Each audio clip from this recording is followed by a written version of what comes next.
petites minutes dans cette vidéo pour vous parler un petit peu du sponsor de la vidéo, Autodoc. Donc Autodoc, c'est le site numéro 1 des pièces détachées en Europe, le leader en Europe, on peut même dire. Donc si comme moi vous avez des véhicules ou comme Romain que vous avez un magnifique Porsche Macan et que vous souhaitez faire l'entretien vous-même, vous pouvez aller directement chercher les pièces détachées sur Autodoc, que ce soit pour le moteur, pour le freinage, pour les essuie-glaces, pour votre huile. Vous trouverez tout sur Autodoc. Il existe également une application Autodoc que je vous mettrai le lien en description de la vidéo. Vous avez également un code promo avec le code GLB, vous avez 5% sur le site Autodoc. Donc les amis, n'hésitez plus, passez à la mécanique, faites comme moi et achetez vos pièces directement sur autodoc.fr. Pour retrouver vos pièces sur Autodoc, c'est très simple. Il vous suffira tout simplement de votre plaque d'immatriculation, hop, celle-ci, ou alors directement le modèle exact. En l'occurrence, Porsche Macan GTS de 2018 et vous retrouverez l'intégralité des pièces disponibles pour votre véhicule, en l'occurrence aujourd'hui un Porsche Macan. Si vous commandez directement sur Autodoc, sachez que vous avez un petit QR code sur les cartons qui vous redirigera directement vers l'application Apple Store ou Play Store selon votre plateforme. Salut à tous les amis, j'espère que vous allez bien. Alors aujourd'hui on se retrouve, vous avez pu le voir, j'ai pris le TGV. Je suis parti à 3h50 du matin, direction le sud de la France. Et vous vous doutez bien que si je vous démarre une petite vidéo comme ça avec la GoPro tout seul au sud de la France, c'est que forcément, j'y suis pas allé pour rien. Donc, je vais vous expliquer un petit peu ce qui s'est passé. Ça fait très longtemps que je voulais une Caterham, donc un véhicule de place, volant à droite, une barquette à frites, moi j'appelle ça une barquette à frites, zéro confort, pure sensation, mais beaucoup de sous. C'est vraiment très cher. Une Caterham, c'est très cher. Du coup, j'avais regardé les anciennes, les Lotus 7, qui sont, à mon sens, toujours trop chères parce que je ne me voyais pas mettre cette somme d'argent. Donc, on parle pour un vieux modèle entre 30 et 38 000 euros. Pour un modèle plus récent, on parle de 50 à 70 000 euros dans ce que j'appelle une barquette à frites, c'est-à-dire 4 roues, un volant, ni plus ni moins qu'un karting. Donc, c'est pour ça que je n'en avais jamais acheté. Et puis je suis tombé, alors je savais qu'il y avait des copies, il y avait notamment les Lotus 7 Martin, il y avait ensuite les Westfield, il y avait les Robin Hood, etc. etc. Et j'avais jamais porté plus d'attention que ça sur ces, je dirais, marques autres que les officielles. Et puis en tombant par pur hasard sur internet, sur un site de Westfield, en fait je m'aperçois que ce n'est pas du tout une copie bête et bateau, mais c'est bien une marque avec des concessions en Angleterre qui reproduit des véhicules proches d'une Caterham, on va dire. Il y a quelques différences. Et qu'en termes de qualité, on est loin sur ce qu'on peut trouver de Robin Hood, etc. Des kit cars anglais qui sont d'une qualité médiocre. Donc là, je me dis, peut-être que j'ai trouvé ma porte de sortie pour m'acheter un jouet comme ça sans y laisser la cabane. Et effectivement, je vais sur le bon coin et là on a des prix beaucoup plus abordables. Donc je fouille un petit peu, je me renseigne, le pour, le contre. Alors qu'est-ce qui va différencier une Westfield d'une Caterham, je dirais dans un budget à moins de 25 000 euros. Donc en gros les premiers bas du panier, il n'y a pas d'autre mot. Je ne suis même pas sûr qu'il y ait une Caterham sur le bon coin à moins de 20 000 euros.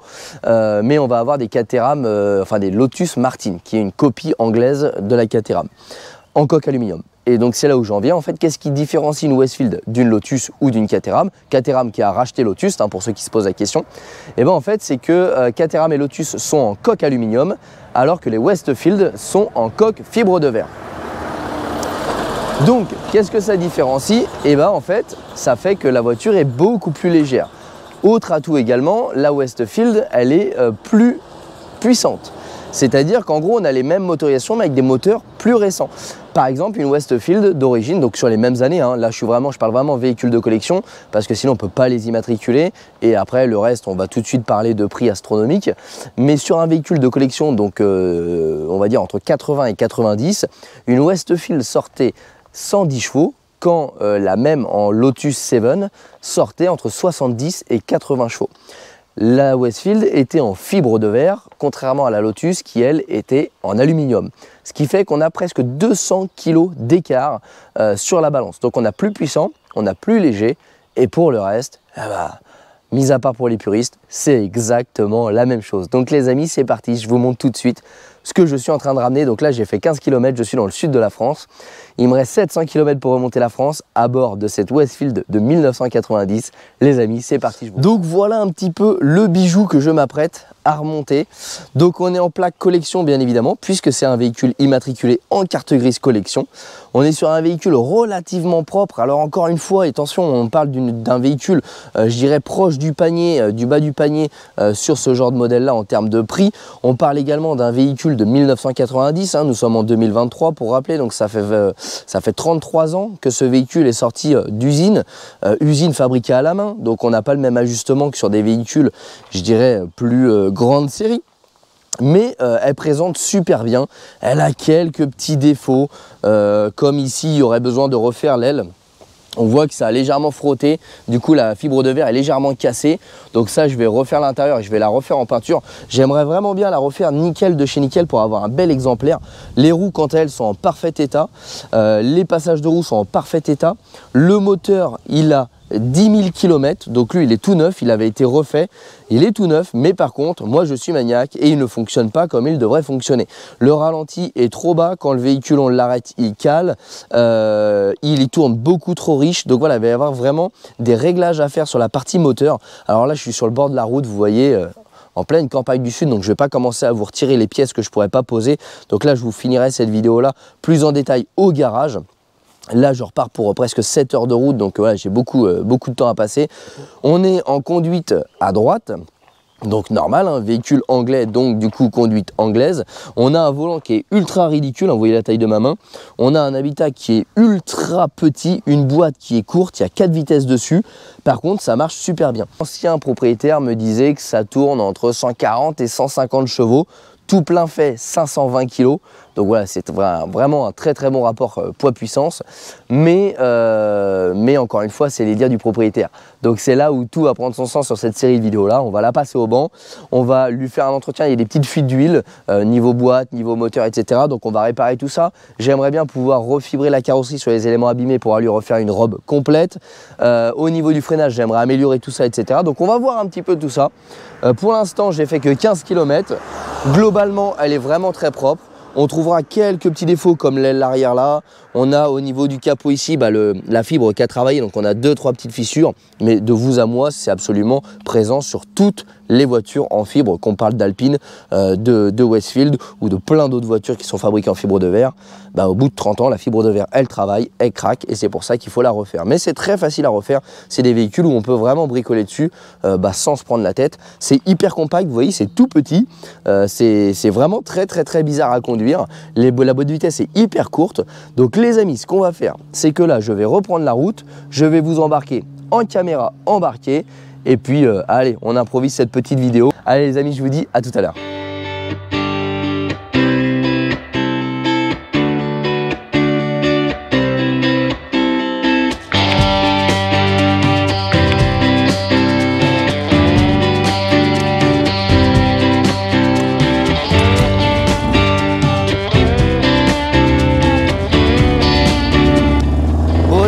On se retrouve en vidéo, donc je m'excuse, j'ai pas passé beaucoup de temps avec vous sur la caméra parce que je devais rentrer assez urgemment pour récupérer mon fils à l'école. Là j'ai fait 6 heures, un bon 6h30 de route. J'arrive dans mon secteur, donc là il me reste encore 20 minutes de route pour arriver à l'école de mon fils. Alors, je vais vous donner un petit peu mes premières impressions. Alors déjà, bilan de ce voyage, plutôt positif. Je m'attendais à souffrir vraiment comme j'avais souffert dans le Humvee, donc dans le voyage où j'avais ramené le Humvee. Voyage où on avait eu chaud, et, voilà, c'était pas confortable, etc. Vraiment, je m'attendais à revivre la même chose, surtout qu'on a presque autant de route. Et en fait, plutôt agréablement surpris. Alors, je fais attention, voilà, les angles morts. Plutôt agréablement surpris parce que, bon, on va pas dire que c'est une voiture confortable, hein, loin de là. Hein. Mais franchement, c'est pas moins confortable qu'une Lotus Elise. Et pour avoir une Lotus Elise, quand il fait ce temps-là, franchement, c'est hyper agréable. Donc en vrai, le voyage, il a été long, mais il a été agréable. On a 28 degrés, grand soleil, pas de pluie. J'ai fait un génocide de moustiques ici. Donc franchement, de ce côté-là, nickel. Là, je vous donne les points positifs. En termes de carrosserie, etc., la voiture, elle est bien, elle présente bien, elle a 33 ans, elle a quelques petits défauts, mais elle est complète, j'ai sa capote, j'ai tout ça. Au niveau mécanique, c'est plutôt mitigé. Alors déjà, vraiment là où ça a été le pire pour le trajet, le problème, c'est que la voiture a un réservoir de 20 litres. J'avais 700 km à faire. Avec 20 litres, vous faites 150 km. En gros, tous les 120 km, j'étais à la pompe à essence. Du coup, c'était horrible. J'avais l'impression d'être tout le temps à la pompe à essence. Mais vraiment. Hein. Donc du coup, c'était un peu chiant. C'est une voiture qui n'a pas d'autonomie. Parce que Light is Right, la même philosophie que Lotus. Il faut que ce soit léger pour être rapide. Et donc du coup, on mettait des tout petits réservoirs. Juste pour faire une course de voiture. Rien de plus. Donc là, en l'occurrence, et quand on fait des longs trajets et qu'on est pressé, c'est vite ennuyant. Alors quand on est sur les nationales, ça va, parce que sur les nationales, on trouve facilement de quoi se ravitailler. Sur les autoroutes, c'est plus difficile. On a une station essence tous les 40 km. Ça veut dire que toutes les 3 stations, je suis continuellement obligé de m'arrêter. Donc du coup, c'est vraiment chiant. Alors le bon côté, c'est que du coup, tu mets 30 € à chaque fois. Donc ça, c'est plutôt un bon point. Parce que du coup, tu as l'impression que ça te coûte pas cher. Mais quand tu fais 700 bornes d'affilée, franchement, c'est atroce de devoir faire le plein tous les 150 bornes. Après, c'est pas une voiture pour traverser la France non plus. Alors ça, pour les amis, c'est le clignotant. Voilà. C'est tout archaïque. Hein. Quand on va arriver à la maison, je vais vous présenter. Là, je vous donne vraiment mes premières impressions.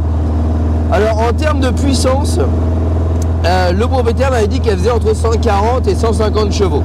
Faux. C'est impossible. C'est impossible. Ma Lotus Elise faisait 136 chevaux. Elle était plus lourde que ça. Et elle marchait mieux que ça. Et je vais vous expliquer pourquoi. Parce qu'il y a des gros problèmes dessus.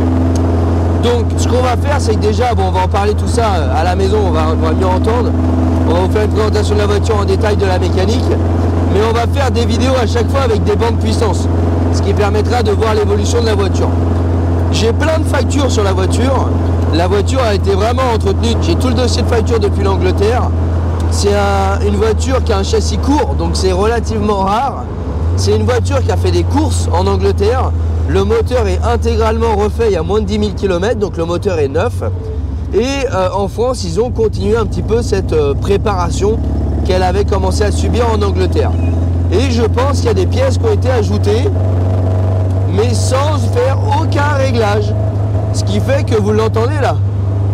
En fait, on a un arbre à cam performance, on a un moteur qui a été réalisé, on a des carburateurs de l'ortho beaucoup plus gros. Le problème, c'est qu'elle tourne trop riche. C'est un calvaire. Déjà, elle consomme comme un âne. Deuxièmement, elle pue le carburant à brûler. Donc ça, c'est un signe aussi. Troisièmement, elle ne tient pas le ralenti à chaud. Et écoutez, elle s'engorge. Elle n'a pas sa puissance. Là, on a une voiture qui a perdu de la puissance parce que le carburateur est mal réglé. J'en mets mes 2 mains à couper. Écoutez.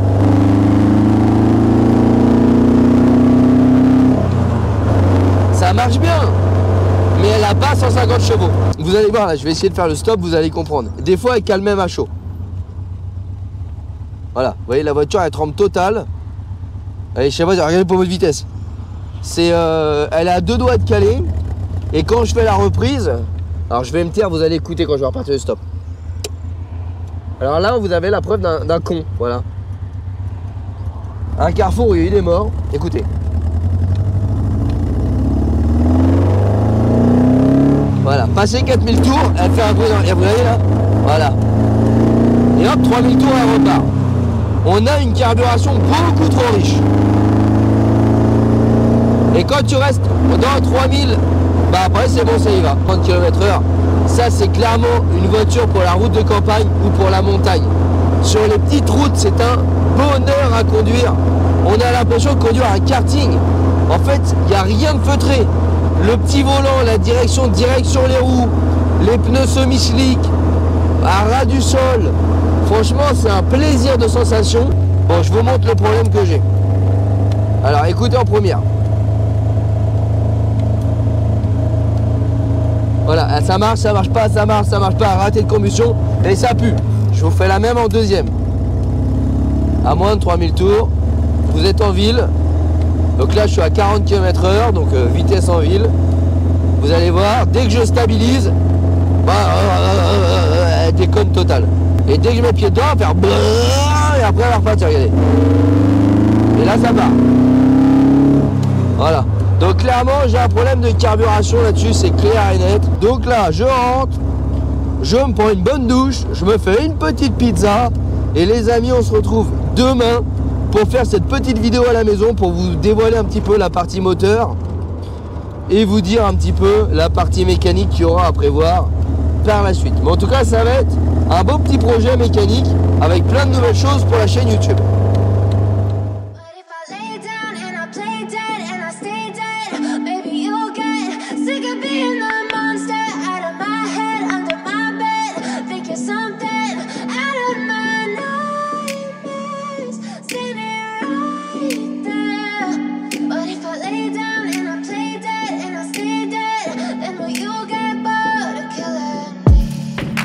Silhouettes of you are like a taunt. Never really know just what you want. With you I don't ever feel calm. I can feel the sweat inside my palms. Play with me like cats and a string. You don't understand the pain it brings.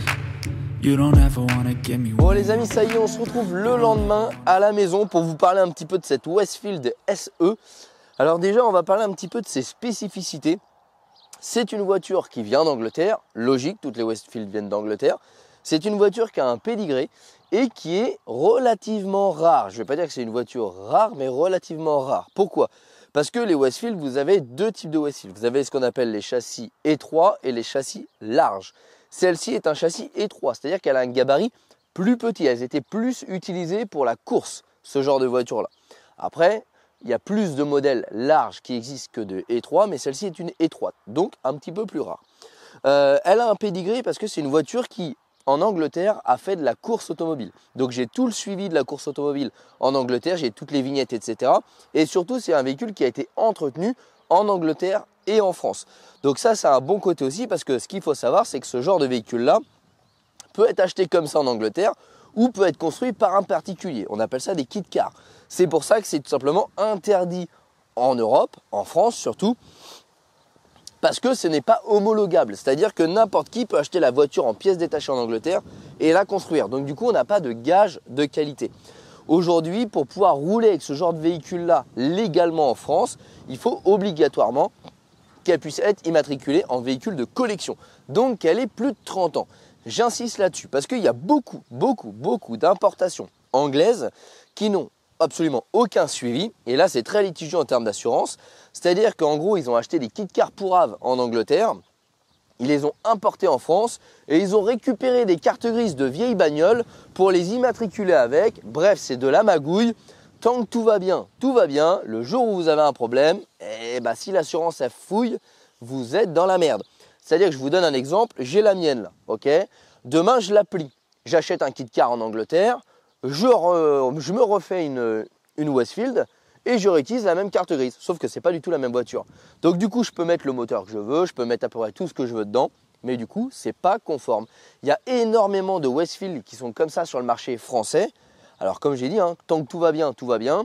Vous avez un véhicule plus puissant, vous n'avez pas le droit de rouler avec sur la route, mais vous roulez quand même sur la route avec. Par contre, le jour où vous avez un pépin, j'aimerais pas être à votre place. Donc voilà, faire très attention quand on achète ce type de véhicule-là. Pour revenir sur Lotus 7, Caterham et Westfield, on pourrait ajouter Robin Hood et plein d'autres. En gros, la base de la base, ça c'est un concept qui a été créé par Colin Chapman. Donc Lotus. Lotus avait le modèle Lotus 7. Caterham a racheté la marque Lotus. Donc ensuite, on est passé de Lotus 7 à Caterham. Voilà. Et à côté, il y a eu des copies. Des copies comme Robin Hood, Lotus Martin. Donc on a la 7 Martin. Souvent les mecs sur internet, ils vous l'appellent Lotus 7 Martin. C'est absolument pas une Lotus, c'est une Martin, enfin c'est une 7 Martin. Ça veut dire quoi? Ça veut dire que c'est pas Lotus qui l'a fabriqué, c'est Martin. Martin était un fabricant local, on va dire en Angleterre, qui a eu le droit par Lotus de créer une copie. mais les copies étaient d'une qualité médiocre, ce qui fait qu'elles n'ont pas de valeur sur le marché aujourd'hui. Honnêtement, je ne connaissais pas Westfield et je pensais que c'était à peu près la même chose. Alors on a Robin Hood qui sont encore pires, c'est des modèles qui sont très très moches. Et en fait, Westfield, pas du tout. À l'inverse, Westfield, ils ont des moteurs un petit peu mieux pour la même génération. Ils avaient le même moteur mais mieux équipé, qui sortait plus de chevaux que la concurrente directe. Donc à cette époque-là, on est en 1980-1990. Donc c'était la Lotus 7 et pas la Caterham. La Caterham, c'est plus récent. Donc la Lotus 7 était exactement la même voiture, sauf qu'elle était en coque totalement en aluminium. Ici, on a une coque totalement en fibre de verre. Donc on aime ou on n'aime pas, c'est peut-être moins solide que l'aluminium, mais en tout cas, ça a la particularité d'être plus léger. Donc la Westfield est plus léger qu'une Lotus 7 à l'époque. Pour la même cylindrée, le même moteur ou dérivé moteur, on a une puissance plus accrue. Donc on avait des meilleures voitures en équivalence que la Lotus 7, mais on n'avait pas la renommée de la Lotus 7. Au fur et à mesure des années, Westfield a évolué et Westfield est aujourd'hui assimilé presque comme un constructeur en Angleterre, mais uniquement en Angleterre parce qu'on part sur la base de kit car. Et aujourd'hui, vous avez des Westfield qui vont jusqu'à plus de 300 chevaux, mais qui sont interdits aujourd'hui au marché européen pour la simple et bonne raison que ce n'est pas un constructeur avec une production en série comme le sont les constructeurs homologués, par exemple Caterham. Et donc, tout simplement, ce n'est pas légal de les immatriculer en France, sauf quand elles auront atteint 30 ans, en l'occurrence celle-ci. Donc on est exactement sur un châssis comme la 7. Voilà, on ne va pas parler de Caterham parce que Caterham on est plus récent. Là on est vraiment sur les années fin 80, début 90. Donc on a similairement, on pourra appeler une 7, mais ce n'est pas une 7, c'est une Westfield. D'où le fait qu'on l'a importée d'Angleterre. Alors ce n'est pas moi qui l'ai importée d'Angleterre, et qu'elle a pu être homologuée. Alors son parcours aujourd'hui, elle a eu un propriétaire en Angleterre qui faisait de la course automobile, donc elle a été un petit peu préparée. Elle a été importée par une société d'importation qui l'a vendue à un premier propriétaire en France, qui a dû la vendre au deuxième propriétaire parce qu'il n'était pas trop d'accord avec sa femme. Et aujourd'hui, je l'ai achetée, donc du coup, je suis la 3e main en France et la 4e main du véhicule. L'avantage, c'est que sur ce véhicule-là, j'ai absolument tout le suivi d'Angleterre à la France et ça, c'est hyper rare. Et le tout sur un châssis court. Donc ça, c'est encore plus rare. Donc c'est plutôt une bonne affaire de ce côté-là. Et je sais surtout que je roule dans une voiture où si demain j'ai un accident, je n'aurai pas de problème d'assurance parce que j'ai le moteur d'origine de la voiture, j'ai le châssis d'origine de la voiture fabriqué en 1990 et je n'ai pas un châssis qui a été modifié ou un moteur qui a été swappé et qui ferait qu'en cas d'accident, j'aurai tout dans l'os. En fait, ce modèle-là, vous allez en trouver plein sur Internet avec justement des cartes grises qu'on va appeler bidouillées. Les importateurs font ça. C'est pas... Après, attention, je n'implique pas les importateurs. Si les importateurs le font, c'est que les clients le demandent. Il faut être honnête. Mais encore une fois, tant que tout va bien, tout va bien. Mais si demain il y a un problème, vous êtes dans la merde. Donc vous allez trouver beaucoup de ce modèle-là sur le Bon Coin, mais avec des moteurs en double arbre à cam, des moteurs généralement venus des Opel. Donc vous allez atteindre les 160 chevaux et vous avez même jusqu'à 200 chevaux qui sont préparés. Mais en fait, c'est totalement illégal parce que vous n'avez même plus le même bloc. On ne parle pas d'un bloc qui a été préparé, on parle d'un bloc qui ne devrait même pas être dans cette voiture-là. Donc du coup, c'est vite vérifiable en cas d'accident. Quand ce n'est pas le bon moteur, il n'y a pas pour longtemps à le savoir. Donc voilà un petit peu pour les spécificités et surtout pourquoi j'en ai pas pris une qui était plus puissante. Donc ça d'origine, ça doit faire dans les 100 ou 110 chevaux. Elle a été préparée justement pour la course. Elle a continué à être préparée en France par le premier propriétaire. Je vais tout vous expliquer, on va retirer le moteur. Et vous allez voir qu'en fait, elle n'est pas dénouée de tout défaut. C'est aussi pour ça que je l'ai achetée, parce que je ne l'ai pas payé cher, parce qu'elle a des problèmes. Elle a des points importants, je dirais, en bon, et elle a des points importants en mauvais. Alors, en termes de carrosserie, encore une fois, on va remettre dans le contexte. On a un véhicule qui a 33 ans. Moi, je trouve qu'il est très, très propre pour 33 ans. Maintenant, on pourra retrouver quelques défauts liés à la fibre, notamment quelques petites craquelures ici au niveau du capot. Voilà, en 33 ans, la fibre, ça travaille. Il n'y a pas d'autre chose à dire. On a un petit défaut aussi ici au niveau de la fibre. Donc si on voudrait vraiment la refaire en état concours, faudrait tout simplement poncer, refaire un gel coat et refaire la fibre. Ensuite, là où on n'a pas, je dirais, un défaut de vieillissement, mais on a plutôt un défaut d'impact, c'est ici au niveau de l'aile, où là on voit bien qu'il y a eu quelque chose qui a tapé là et qui a craquelé la fibre de verre. Alors vous voyez, c'est très solide, la fibre de verre n'est pas cassée du tout, mais il faudrait reponcer et repeindre la voiture. Mais la voiture est faite en 3 morceaux, la coque, le devant et le capot. Donc en fait, quand vous repeignez l'aile, vous repeignez toute la voiture. Donc pour l'instant, je ne sais pas si on va refaire la peinture complète. Est-ce qu'on fera un covering dessus? Honnêtement, je ne sais pas. Mais en tout cas, pour 30 ans, elle est relativement propre. Elle a ses petits défauts, elle a sa patine. Mais elle est super propre. J'ai avec les 2 portes. Donc ça, c'est pareil, c'est relativement rare. Hein, parce que des fois, elles sont fournies. Donc sans rien. Là, j'ai 2 portes. J'ai le cover pour le coffre. Et j'ai surtout, en parfait état, la capote complète. Bon, alors ça, c'est mes jerrycans. On va en parler après de tout ça. J'ai la capote complète de la voiture. Donc, je vous mettrai des photos de la voiture avec la capote. Parce que c'est un peu chiant à mettre. Et j'ai les 2 jerrycans. Parce que oui, bien évidemment, le plein fait 20 litres. Donc, en gros, tous les 120 km, t'es arrêté si tu veux pas tomber en panne d'essence. Voilà, c'est un petit peu la misère. Mais en même temps, c'est une voiture faite pour la balade. C'est pas une voiture faite pour traverser la France. Mais j'aime bien un peu les plans moisis, donc du coup, généralement, c'est un petit peu ce que je fais. Alors, dessus, ce qu'il faut savoir, c'est que sur une Lotus, sur une Westfield, en fait, vous avez des sièges en plastique, vu qu'ils n'ont pas la licence Caterham. Mais en fait, vu que tout est dessiné comme une Caterham, vous pouvez monter des pièces Caterham. En l'occurrence, l'ancien propriétaire avait monté, du coup, des sièges Caterham. Mais honnêtement, j'étais parti au début dans l'idée de mettre des sièges ultra light en carbone dans la voiture. Je me suis dit, je me ferais bien un petit kiff. Sauf qu'en fait, là comme ça, je la trouve pas mal du tout. C'est-à-dire que j'ai pas souffert de confort quand j'ai fait la route. Tout le monde dit « Ah, c'est horrible, t'as mal au cul, etc. » Franchement, mis à part en termes d'étroit, où effectivement t'as pas les bras, voilà, c'est très étroit. Mais en termes d'assises, j'étais mieux assis que dans ma Lotus. Donc en fait, les sièges, je vais les laisser.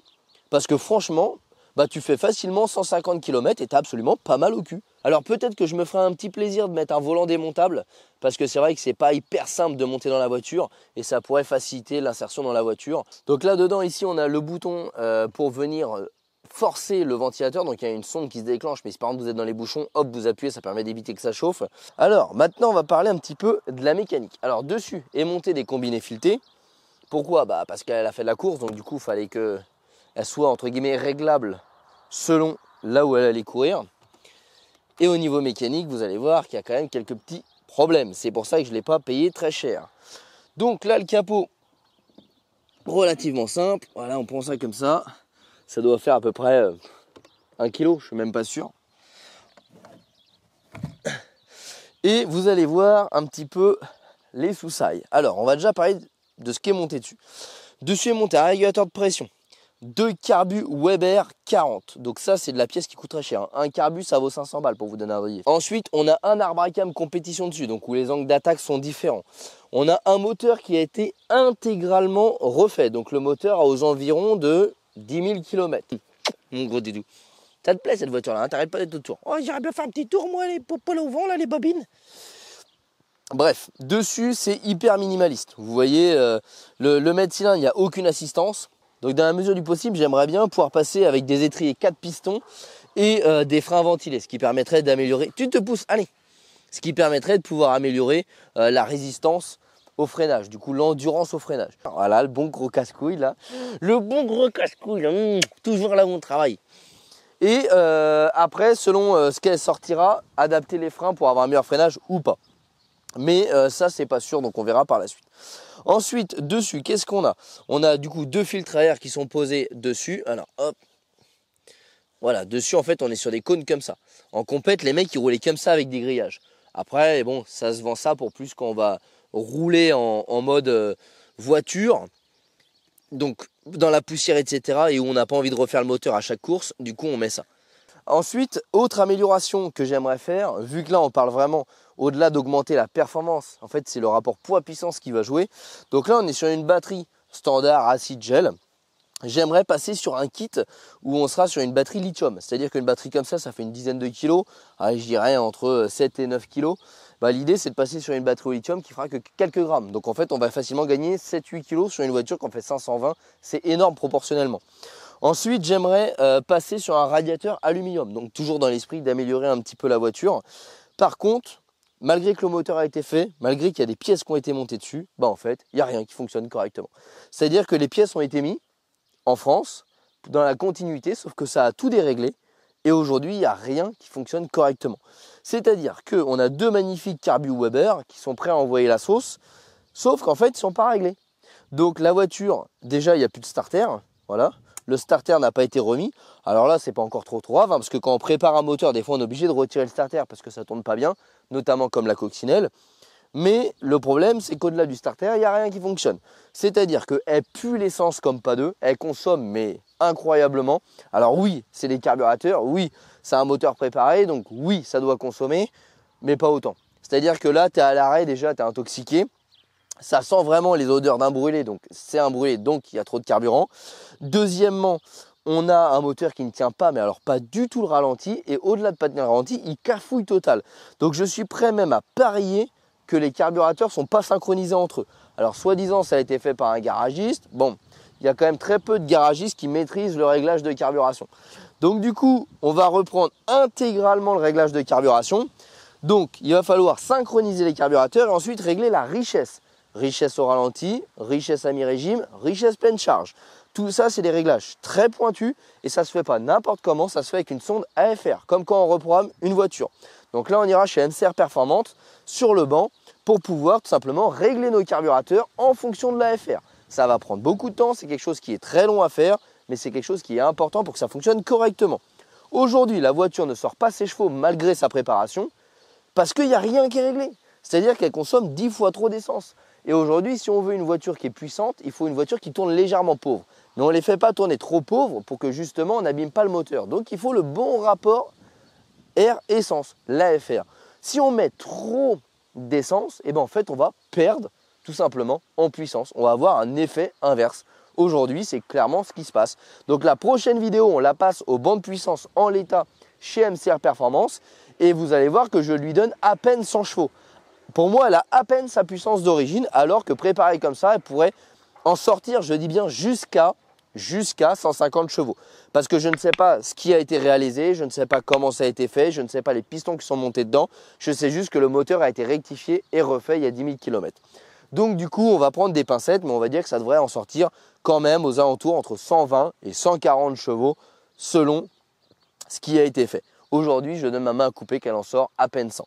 Donc, il y a vraiment un gros boulot de réglage à faire sur le moteur. Mais vous allez comprendre tout de suite que l'air rentre ici et en fait, c'est un kit car, c'est-à-dire que c'est des voitures fabriquées à la main. Et bien, elle n'a pas été terminée celle-là parce que l'air rentre devant et en fait, l'air est censé ressortir par les trous ici qui n'ont jamais été découpés. Donc, les trous là n'étant pas découpés, bah, l'air ne peut pas s'extraire. Donc l'air, le seul moyen qu'elle s'échappe, c'est par sous la voiture. Sauf que pour tous ceux qui savent qu'une voiture basse avec un fond plat, ça a un effet de sol. Ce qui fait que c'est très dur de pousser de l'air quand tu as un effet de sol. Donc en fait, il y a une agglutination d'air chaud ici. Donc air chaud, moins d'oxygène, problème de carburation. Et pire que ça, quand tu montes des carbus Weber comme ça, tu n'as pas de prise parce que d'origine, tu as un carbu qui vient ici, avec un trou dans la coque. Là, tu modifies, donc tu passes sur des carburateurs latéraux, avec des prises d'air latérales. Bah, vous vous doutez bien que si d'origine, vous avez un trou ici pour le filtre à air, il faudra bien qu'une fois modifié, avoir un trou ici. Donc là, vous imaginez, on n'extrait pas l'air chaud. On n'extrait pas l'air chaud, et en plus de ça, on prend de l'air qui est chaud dans le compartiment moteur.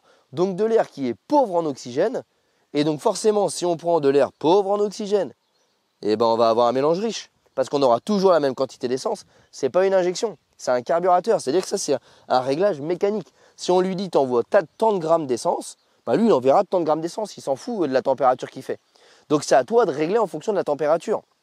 Donc, ça veut dire qu'il va falloir qu'on modifie la carrosserie de la voiture pour créer une découpe dans la carrosserie pour que les carburateurs puissent prendre de l'air frais à l'extérieur du compartiment moteur.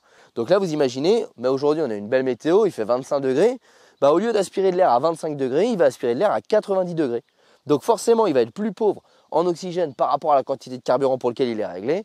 Donc forcément, ça ne marche pas bien. Donc, la première chose qu'on va faire, avant de toucher quoi que ce soit sur les réglages, ça va être de terminer la partie coque. Donc voilà, il y aura pas mal de modifications à faire. En gros, l'idée, c'est que pour moi, il y a des améliorations. Il y a le fait de finir la voiture. Donc les améliorations, on parle de freinage, de radiateur aluminium, de batterie pour l'alléger, etc. On peut vraiment peaufiner là-dessus. Ensuite, le fait de la terminer, ça veut dire de terminer les réglages parce qu'aujourd'hui, il y a plein de pièces qui ont été montées, mais il n'y a rien qui a été réglé. Donc encore une fois, c'est bien beau d'ajouter des pièces et de dire, bah moi j'ai vu sur internet, le carbu c'est plus 20 chevaux, l'échappement c'est plus ceci, plus cela. Mais en fait, s'il n'y a rien qui est réglé, tu as moins. T'es plus en plus, tu es en moins. Donc la terminer, ça veut dire régler tout ce qui a été monté, redécouper la coque pour l'adapter à la configuration actuelle et modifier l'échappement parce que ici, l'échappement qui a été fait, c'est un échappement qui a été fait sur mesure mais que je trouve tout simplement horrible. C'est-à-dire que le collecteur, alors là, il faudrait que je démonte, mais à mon avis, ça a été manchonné. Donc là, c'est manchonné, ok, pas de problème. Sauf que là, les soudures, c'est ni fait ni à faire. On a un échappement qui se déboîte en deux, certainement pour refaire pendant les courses la laine de roche, parce que c'est un véhicule qui a fait des courses. Donc je pense que ça a été plutôt fabriqué pour faire de la course selon les normes de bruit, pouvoir démonter, bourrer de laine de roche, etc. Je pense que c'est plus dans cette idée-là. Mais ici, on voit bien qu'en fait, ce que vous voyez là, c'est ni plus ni moins qu'un tube d'échappement mâle, enfin femelle, mâle, qui a été soudé. Donc ça, j'en veux pas. C'est disgracieux sur la voiture. Donc ça va dégager et on va remettre un bel échappement inox dessus. Alors peut-être que je me poserai un collecteur échappement inox, mais collecteur plus échappement, c'est 1000 €. Donc on va déjà se contenter de l'échappement. Le collecteur, on verra plus tard si je la garde. Donc là, je vais l'amener chez Johan, MCR Performance, mon partenaire qui me suit sur tout ce qui va être puissance. Donc l'idée, c'est de la passer en l'état au banc de puissance et de pouvoir mesurer combien elle sort à l'achat. Et à chaque étape, on va venir pouvoir mesurer la puissance exacte au banc de puissance chez Johan. Pareil pour la partie poids. À chaque fois qu'on va être dans l'optique d'alléger la voiture, on va aller la peser. Donc peser avant, peser après, ce qui permettra de pouvoir déterminer précisément combien on a gagné. Alors là, pour l'histoire de ce moteur-là, c'est un moteur de conception très ancienne, fabriqué en 1960, qui a évolué uniquement au niveau de sa culasse jusqu'en 1980. C'est un moteur qu'on appelle Kent 1600 de chez Ford et c'est un moteur qui a équipé des monoplaces dans cette configuration-là. Par exemple, sur les Lotus 7, c'était des anciennes conceptions. Ensuite, la conception a évolué notamment au niveau de la culasse pour passer sur ce qu'on appelle le moteur Kent, qui a équipé du coup certaines monoplaces. Et ensuite, il y a même des évolutions encore au-dessus de celle-ci, avec des culasses en aluminium avec les flux changés et double arbre à cam qu'on peut venir monter sur ce moteur-là pour encore gagner en puissance. Mais là, du coup, il faut lâcher pas loin de la moitié du prix de la voiture. Donc maintenant, on va se retrouver pour plein de vidéos mécaniques. Les amis, si ce projet vous intéresse, n'hésitez pas, c'est le moment, rejoignez-nous sur les réseaux sociaux, Facebook, Instagram, tous les liens sont en description de la vidéo. Et bien évidemment, pense à t'abonner à la chaîne YouTube pour recevoir une notification pour les prochaines vidéos, mécanique, esthétique, allègement, bref, tout ce que tu veux pour enfin remettre en route proprement cette Westfield SE de 1990. Allez les amis, à très bientôt, ciao.